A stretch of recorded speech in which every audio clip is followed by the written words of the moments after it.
Welcome back to my channel. मी Ashwini, Ashu's lifestyle चॅनलमध्ये तुम्हा सगळ्यांचं मनापासून स्वागत करते. आजच्या आपल्या व्हिडिओची सुरुवात तर माझ्या देवघरापासूनच होणार आहे. कारण आज आहे ना खूप सारी फुलं होती आणि दुकानासाठी जे काही आम्ही हार घेतो तर हे घेऊन जाण्याचं विसरले. कारण आज त्यांना लवकर जायचं होतं. तर हार घरीच राहिले तर मी छान असे देवांना घालून घेतले आणि एक जो हार होता तो माझ्या देवघराला सुद्धा घातला.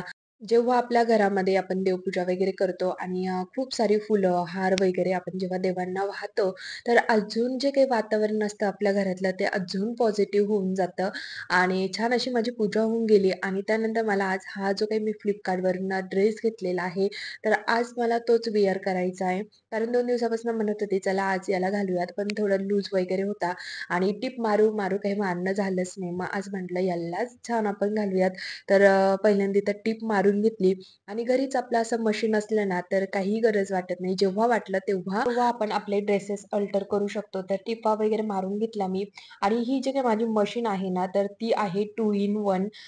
पिको फॉल पण मी करू शकते आणि टिपा वगैरे पण माझ्या होऊन जातात आणि जेव्हा साड्यांना ज्या काही माझ्या साड्या आहेत मी घेते, तर त्याचं पिको फॉल मी हे घरीच करते. खूपच अर्जंट मला एखादी साडी जर पिको फॉल करून हवी असली तरच मी बाहेर देते. नाहीतर शक्यतो मी घरीच माझ्या ज्या काही साड्या आहेत त्या पिको फॉल करून घेते. ड्रेसेस अल्टर असो किंवा कधी ना कधी आपले असे ड्रेसेस थोडे उसतात वगैरे मुलांचे.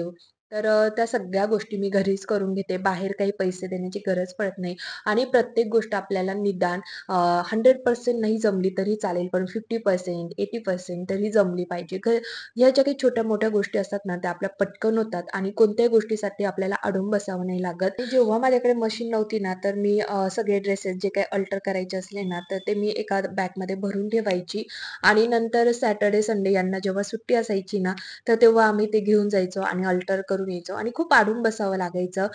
आणि नंतर मी ठरवूनच घेतलं, की आता मला निदान टिपा मारण्या इतकं तरी शिवणकाम आलंच पाहिजे आणि मी फायनली एका दिवाळीला जे काही माझे पैसे वगैरे साचले होते, तर डायरेक्टली मी मशीन घेऊन टाकली आणि तिथं गेल्यानंतर मला कळलं, की 2 in 1 सुद्धा मशीन असते. मग म्हटलं चला आपल्याला घरगुती जर कपडे शिवायचे आहेत, तर आपण 2 in 1 घेऊया. कारण ज्या काही माझ्या साड्या वगैरे आहेत, त्या पिको फॉल पण मी करू शकते आणि आपल्या टिपा वगैरे पण मारून जातील. तेव्हा मी ती मशीन 7,000 ला घेतली होती. आता तिला 5-6 वर्ष होऊन गेलेत. पण असं मला काही जास्त तिने काम काढलं नाही. पण मी जेव्हा शिकत होती ना, तेव्हा 2-3 वेळा मात्र सर्व्हिसिंगला बोलवावं लागलं आणि आता मात्र मी कोणत्याच गोष्टीसाठी अजिबात अडून बसत नाही. शिवणकाममध्ये मला काहीच येत नव्हतं. मी फक्त मशीन घरी घेऊन आली आणि त्यानंतर हळू शिकत गेली आणि आता मी पिको फॉल करते, छान टिपा वगैरे मारते. जेव्हा मला थोडंसं जमायला लागलं, तेव्हा मी ब्लाउजसुद्धा ट्राय केलेले आहेत नवीन-नवीन. तर 1-2 ब्लाउज छान जमले. 1-2 ब्लाउजचे शोल्डर वगैरे उतरलं. पण म्हटलं नको चला आपण अल्टरेशन आणि पिको फॉलसाठी घेतली ना, तर तेच काम करूयात. कारण ज्याचं काम त्यांनीच करावं. आणि दुसरी गोष्ट मी अजून एक शिकली ती म्हणजे मी Activa चालवायला शिकली. कारण आपण सगळ्या ज्या काही लेडीज आहोत ना, तर आपल्याला ही गोष्ट खरंच आलीच पाहिजे. कारण आपल्याला आपल्या आहोंना इतकं कन्व्हिन्स करावं लागतं, की चला ना, आपण इकडे जाऊयात, तिकडे जाऊयात. खूप रावण्या कराव्या लागतात आणि त्यानंतर मग ते भाव खाऊन नंतर आपल्याला घेऊन जातात. त्यात पण त्यांचं असं असतं, की मी इथे तुला घेऊन जातो, पण मी एवढ्या वेळेस नेईल किंवा मी गर्दीमध्ये येणार नाही. मी एका ठिकाणी थांबून घेईल. तू तुझं सगळं काम कर आणि नंतर ये. तर अशा खूप गोष्टी असतात. आणि हे प्रत्येकीच्या बाबतीत नक्कीच होत असेल. त्यामुळे तेव्हा असं वाटतं, की निदान टू व्हीलर तरी आली पाहिजे. तर मी टू व्हीलर शिकले आणि खरंच अजिबात कशावर डिपेंड राहत नाही. आणि आता मला जेव्हा कधी वाटतं, की मला इकडे जायचं किंवा मला हे घ्यायचं आहे किंवा आपल्या ग्रोसरी वगैरे संपली, चला DMartला वगैरे, तर मुलांना छान घेते आणि छान जाऊन येते. आणि त्याचबरोबर मुलांच्या मीटिंग्स वगैरे असू द्या, तर ते सगळं मी अटेंड करून घेत असते. तर अजिबात खरंच थोडंफार आपल्याला जमलंच पाहिजे. खूप डिपेंड राहावं लागतं आपल्याला आणि जेन्ट्सचं पण एक बरोबर आहे. ते आठवडाभर फिरत असतात. त्यांना संडेला असं वाटतं, की आपण आराम करूया आणि आपण आठवडाभर घरी असतो, तर आपली इच्छा असते, की यांनी आपल्याला कुठेतरी फिरून आणूयात. तर दोघांच्याही जागेवर बरोबर आहे. तर त्यात आपणच थोडं काही पुढे जाऊन थोडं काहीतरी शिकावं, तर असं मला वाटतं. तर आज मी बनवलेली आहे इडली आणि आजकाल मुलांना कधीही काही खाऊसं वाटलं, तर ते लगेच बनवून द्यावंच लागतं. तर आज त्यांना इडली खायची होती आणि हे जे काही गृहिणीचं पीठ आहे ना, जे तुम्ही बघितलं, तर ते खूप सोयीस्कर सोयीस्कर पडतं इडली बनवायला. आणि जेव्हा आपण ठरवलेलं असतं, की ह्या आठवड्यात आपण ह्या दिवशी इडली बनवूया, तर आपण डाळ, त्यानंतर तांदूळ हे भिजत घालू शकतो आणि ते 1 दिवसासाठी ठेवावे पण लागतात. आणि इन्स्टंट लगेचच्या लगेच जर बनवायचं ठरलं, तर मग बाहेरनंच पीठ आणावं लागतं. आणि हे जे काही गृहिणीचं पीठ आहे ना, त्याच्या ज्या काही इडली बनवते ना मी, त्या सुद्धा खूप छान टेस्टी लागतात आणि फुलतात सुद्धा. तर हे जे काही इडलीचं पीठ होतं ना, एका बाउलमध्ये घेतलं आणि त्यामध्ये मीठ आणि थोडासा सोडा टाकायचा आणि लगेच छान अंदाज घेऊन थोडंसं पाणी वगैरे टाकायचं, कारण खूप घट्ट असतं ते पीठ. आणि त्यानंतर लगेच मी इडली लावून घेतल्या. आता ह्या इडली होईपर्यंत खूप वेळ असतो, तर त्या वेळेमध्ये मग चला आडवी-तिडवी जी काही छोटी-मोठी कामं असतात ना, तर ती करून घेऊयात आणि ती थोडीफार पेंडिंग राहतातच आपली. तर मग ती करायला घेतली. महाशिवरात्रीला छान असं कौट खायला आपल्याला भेटत असतं. आम्ही तरी महाशिवरात्रीलाच खातो, ऐनवेळी तर कधीच नाही. आणि मग त्यामध्ये मी छान गूळ टाकून छान ते बनवलं होतं. थोडंसं मिक्सरमधनं पण असा गरका मारून घेतला होता आणि छान झालं होतं. थोडंसंच उरलं होतं आणि आज मात्र ते संपूनच जाणार. आणि आता उन्हाळा लागला आहे, तर दही हे लावलंच गेलं पाहिजे आणि दरवर्षी मी उन्हाळ्यामध्ये खूप सारं दही लावत असते. आम्हाला सगळ्यांना दुधाचे पदार्थ खूप आवडतात. आणि खूप छान असं घट्ट माझं दही बनून गेलं होतं. म्हटलं चला आता त्याला सुद्धा फ्रिजमध्ये ठेवून घेऊयात. आणि आधी पण मी लावलं होतं. तर तुम्ही बघितलं किती छान दही बनलं होतं. तर मी दही बनवताना आहे ना, त्यामध्ये जे काही विकतचं दही आपल्याला भेटतं ना, तर त्याचं विरजण मी हे लावत असते आणि खरंच खूप छान होतं, टेस्टी होतं. फक्त एक आहे, बाहेर जास्त ठेवायचं नाही, उगाच वास लागून जातो. त्यापेक्षा लगेच ते बनलं, की लगेच फ्रिजमध्ये ठेवायचं. थंडगार पण राहतं आणि छान पण वाटतं. मग आता ताक, दही ह्या सगळ्या गोष्टी चालूच राहणार आहे. उन्हाळा लागला म्हणजे चालूच असणार. त्याचबरोबर उन्हाळा म्हटलं, की प्रत्येकाच्या घरामध्ये टरबूज हे असणारच आणि आमचं सुद्धा तसंच आहे. टरबूज संपलं, की लगेच दुसरं टरबूज हे हजर असतं आणि खाल्लंच गेलं पाहिजे टरबूज, कारण त्याच्यामध्ये पाण्याचं प्रमाण जे काही असतं ते जास्त प्रमाणामध्ये असतं आणि उन्हाळ्यामध्ये खूप मोठ्या प्रमाणात आपण पाणी पिलं पाहिजे. थोडासा साबुदाणा होता, तो सुद्धा फ्रिजमध्ये ठेवून घेतला. आणि जी काही ही अशी छोटी-मोठी कामं असतात ना, ती ही या वेळेमध्ये करूनच घ्यावी. म्हणजे दोन्हीही कामं आपले हे कंप्लीट होतात. सेपरेट असा वेळ आपल्याला द्यावा लागत नाही. तर आज इडली बनवली, पण आज मी सांबार नाही बनवणार आहे. तर आज चटणीच बनवते. कारण आपल्याला चटणीच ही आवडत असते. हे सांबार बनवलं, की एवढं कोणी खात नाही. चटणी पण बनवावी लागते, सांबार पण बनवावं लागतं. मग त्यापेक्षा म्हटलं चला चटणीच बनवूया. आणि चटणी बनवण्यासाठी मी इथं खोबरं घेतलं. त्याच्यामध्ये थोडे शेंगदाणे टाकले, आलं लसूण पेस्ट, हिरवी मिरची छान असं बारीक करून घेतलं. कढईमध्ये तेल घेतलं. त्यामध्ये हे जे सगळं जे काही मिक्सरमधनं बारीक करून घेतलेलं आहे वाटण, तर ते टाकून घेते.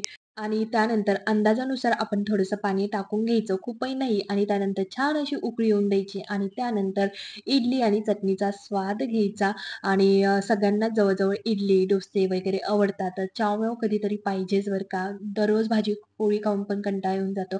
आणि आज आम्ही अजिबात भाजी-पोळी बनवली नाही. आज पोटभर अशी इडली आम्ही सगळेजण खाणार आहोत. सकाळीच बनवलेलं आहे, संध्याकाळपर्यंत छान इडली ना, त्यानंतर दुपारी त्यांना जर वाटलं तर डोसे. तर असा आमचा आजचा मेन्यू राहणार आहे दिवसभर. आणि त्यानंतर मी जे काही शेंगदाणे होते ते छान भाजून घेतलेले होते. भरून ठेवायचे बाकी होते, कारण थोडे गार झाल्यानंतरच भरूया म्हटलं. आणि मग आता ते छान त्याच्या त्याच्या जे काही कंटेनर आहे त्यामध्ये भरून ठेवले. आणि हे जे काही आपले कंटेनर असतात ना, ते असे छान त्याच्यामध्ये जी काही ग्रोसरी अशी भरून ठेवतो ना आपण, तर तेव्हाच ते खूप छान दिसतात. असे एम्प्टी कंटेनर अजिबात छान दिसत नाही. तर सगळे कंटेनर जेव्हा काही संपलं, की लगेच भरून ठेवायचे. त्यानंतर इथे ना मी थोडीशी सोप वगैरे भरून ठेवते. जेव्हा मी श्लोकचं बोरन्हाण केलं होतं ना, तर तेव्हा माझ्याकडनं थोडे तिळगुळ वगैरे जास्त आणले गेले होते. आणि मुलांसाठी गोळ्या, त्यानंतर जेम्स वगैरे ते पण खूप असं ₹10-10 च्या पुड्या होत्या. तर मी थोडं जास्त सामान घेऊन आली होती. आणि आता थोडंसं उरलेलं आहे. मग म्हटलं चला ते पण थोडंसं भरून ठेवूयात व्यवस्थित एका ठिकाणी, म्हणजे संपून पण जाईल. आणि इमली बघितल्यानंतर आपल्या तोंडाला पाणी येणार नाही असं कधी होणारच नाही. तर इमलीचे छोट्या-छोट्या क्यूब्स होत्या त्या, तर मी त्या पण आणल्या होत्या. मग खाल्लीच गेली एक. इडली गार होईपर्यंत मुलांना थोडासा केक खायला दिला. आणि हे जे काही माझं एक स्टोरेज कंटेनर आहे ना, तर त्यामध्ये एक अंड हे फुटून गेलं. म्हटलं चला त्याला क्लीन करून घेऊयात.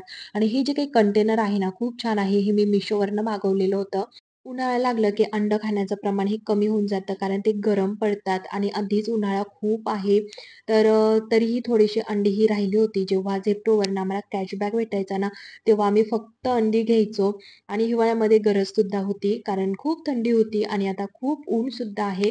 तर मग म्हटलं चला ते ठेवून घेऊया. एक बॉक्स हा राहून गेला होता. तर सगळी अंडी मी आता ह्या ट्रेमध्ये ठेवून घेते. हे जे काही एक कंटेनर आहे ना, तर ते मी फ्रिजवरच ठेवते. कारण लहान मुलं आहे, नको ओढायला, फुटणं वगैरे. तर त्यामुळे मी त्याला फ्रिजवर ठेवते. आणि हे जे काही चमच्यांचे सेट आहे ना, तर ते मी फ्रिजवरच ठेवत असते. आता सध्या 1 कंटेनर आणि 1 कंटेनरवर हे जे काही चमचे आहे ना, ते ठेवते.